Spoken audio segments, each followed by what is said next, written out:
Hello दोस्तों, जय हिंद। मैं आपका अपना दोस्त केशव सर अपने यूट्यूब चैनल रोजगार विद केशव पर स्वागत करता हूं। जैसा कि आप लोग आज देख रहे होंगे कि आज हम आपके लिए वर्गमूल का टाइप 4 लेकर के आए हैं। हम वर्गमूल में पहले से ही 3 वीडियो अलग से बना चुके हैं, अलग अलग टाइप को लेकर के, ठीक है ना। आज हम आपके लिए वर्गमूल से संबंधित टाइप 4 लेकर के आए हैं, जो बहुत इंपॉर्टेंट है।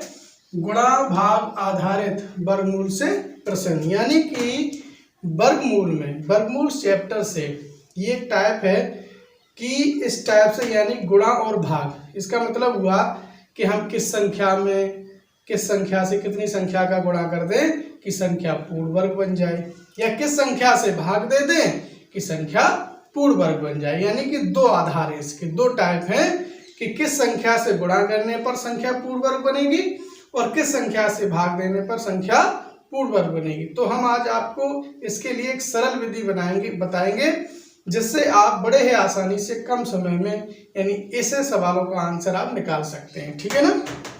तो आइए देखते हैं।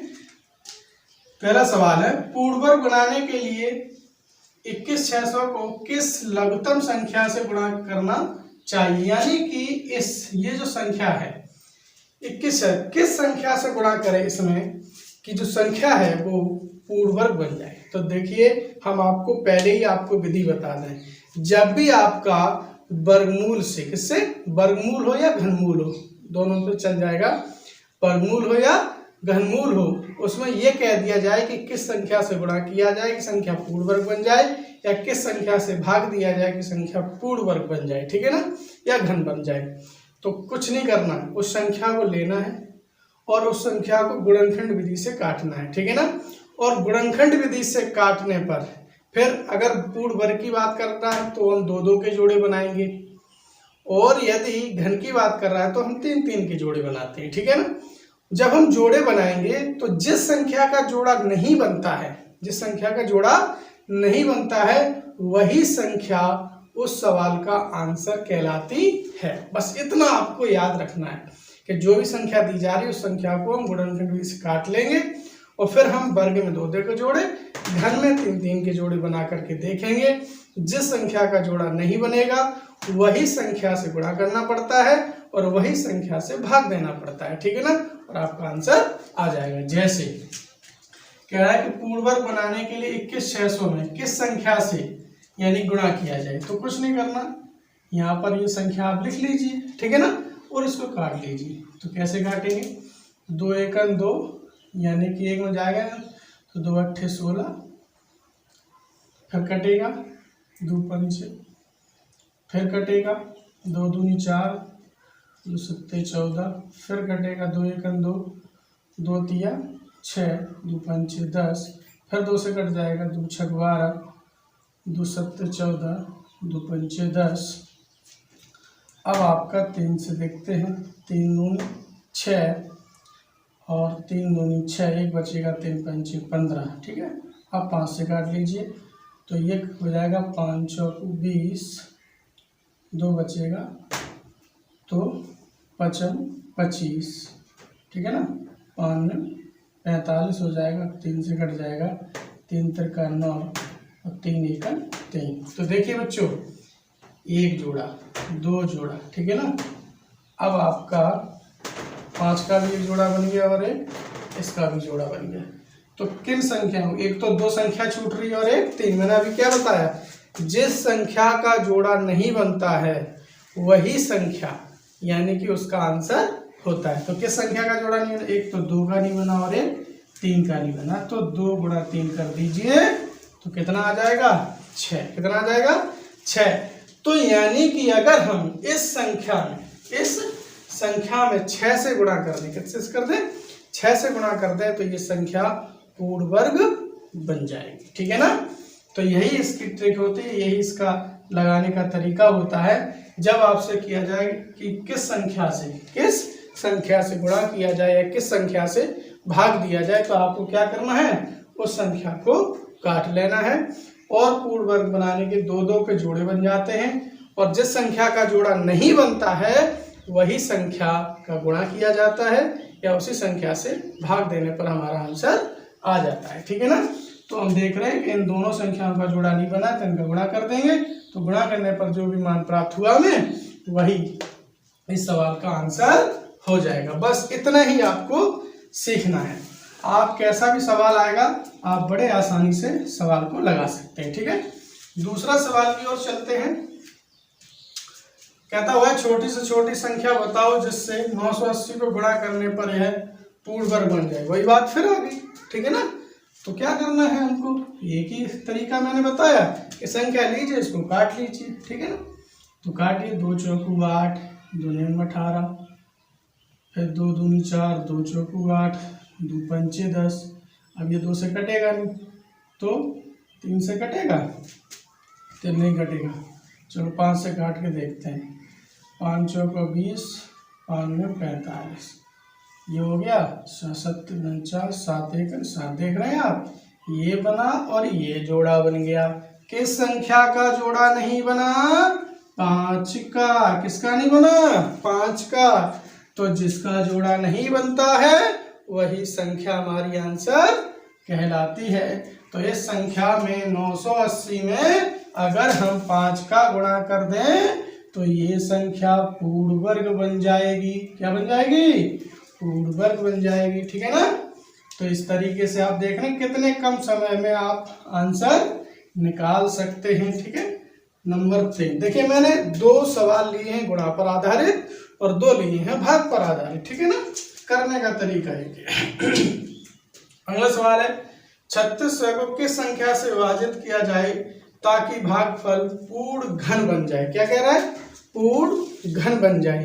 तो मैंने आपको शुरुआत में समझाया, चाहे आपसे पूर्ण वर्ग बनाने की बात करें, चाहे आपसे पूर्ण घन बनाने की बात करें, करने का तरीका आपका एक ही रहेगा कि संख्या को काटना है।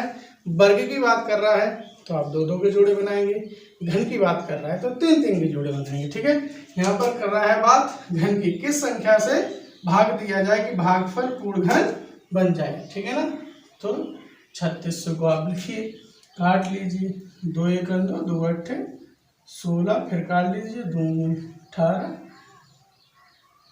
और आपका ये 2 चौकू 8, ये हो जाएगा। फिर 2 से कट सकता है तो 2 दूनी 4, 2 दूनी 4, 2 पंचे 10।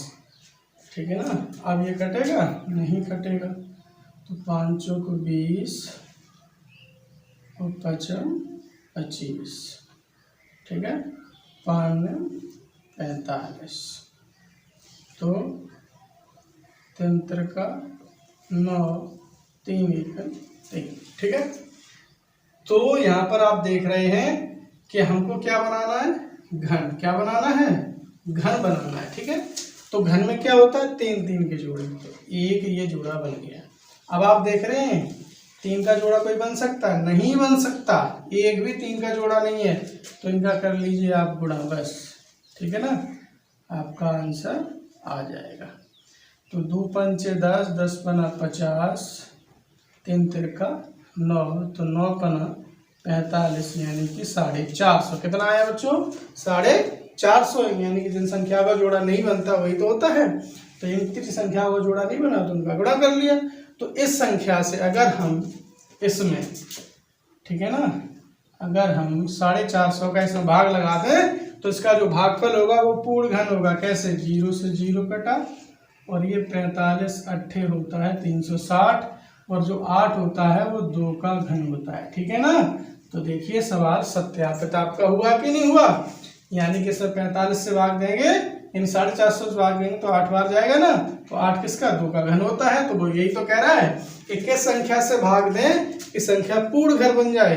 तो भैया 450 से आपको भाग देना पड़ेगा। ठीक है, क्योंकि इतनी संख्याओं के जोड़े नहीं बन रहे हैं। जितनी संख्याओं के जोड़े नहीं बनते हैं वही हमारा आंसर हो जाता है। ठीक है, तो देख रहे हैं एक तरीका, एक विधि सीखने से, ठीक है ना, एक अगर आप विधि सीख लेते हैं तो सारे सवाल आपके चुटकियों में आ जाते हैं। ठीक है ना, तो थोड़ा आप लोग सेल्फ स्टडी प्रैक्टिस करेंगे। चौथा सवाल क्या है? 1008 को किस एक अंक वाली संख्या से विभाजित किया जाए कि भागफल एक पूर्ण वर्ग बन जाए। ठीक है, अब वर्ग की बात कर रहा है तो भैया करने का तरीका तो एक ही है। आप क्या करें? संख्या को काट करके देख लें। 2 पंचे 10, 0 2 चौको 8, फिर काट ली 2 दूनी 4, 1 2 पंचे 10, 2 दूनी 4, 2 एकन 2, 2 दूनी 4, 1 2 छक 12, फिर 2 से काट लीजिए, 2 छक 12, 2 तिया 6, 3 से काट लीजिए, 3 दूनी 6, 3 एकन 3, 3 सत्ते 21 और 7 एकन 7, कट गया पूरा। 2 के जोड़े बनाइए, क्यों? क्योंकि पूर्ण वर्ग बनाना है। तो 1 जोड़ा बना, 2 जोड़ा बने, 3 जोड़े बने और छूट गई संख्या हमारी 7। कौन सी संख्या छूटी? 7। तो यही संख्या हमारा आंसर कहलाता है। यदि हम 1008 में 7 से भाग लगा दें तो जो इसका भागफल आएगा वो पूर्ण वर्ग बन जाएगा। क्या बन जाएगा? पूर्ण वर्ग बन जाएगा। ठीक है ना? तो देखते हैं, चेक भी कर लेते हैं। 7 एकन 7, 3 बचा, 30 हो गया, 7 चौको 28, 2 बचा, फिर 7 चौको 28, यानी कि 144 आया भागफल। और 144 कितने का होता है? 12 का। कितने का वर्ग होता है? 12 का होता है। ठीक है ना? तो इस तरीके से आप देख रहे हैं, चारों सवाल मैंने 2 गुणा के लिए और 2 भाग के लिए हैं, और आपको एक ही विधि में सारे सवालों के आंसर आ जाते हैं। ठीक है ना? यदि आप ऐसी सवालों के घर पर आप प्रैक्टिस करेंगे तो आप बस बड़े ही आसानी से इन सवालों के करने के तरीके आप सीख जाएंगे, और किसी भी एग्जाम में यदि इस प्रकार के सवाल पूछे जाते हैं तो आप बड़े ही आसानी से कर सकते हैं। यदि आपको वीडियो अच्छा लगा हो, तरीका समझ में आया हो, तो आप वीडियो शेयर करें, लाइक करें और चैनल को सब्सक्राइब जरूर कर लें। ठीक है ना? जिससे आपको आने वाली वीडियो आपको जरूर मिलती है। ठीक है ना? आज के लिए बस इतना ही। हम आपके लिए अलग अलग टाइप के वीडियो लेकर के आते रहेंगे। आज के लिए बस इतना ही। जय हिंद, धन्यवाद।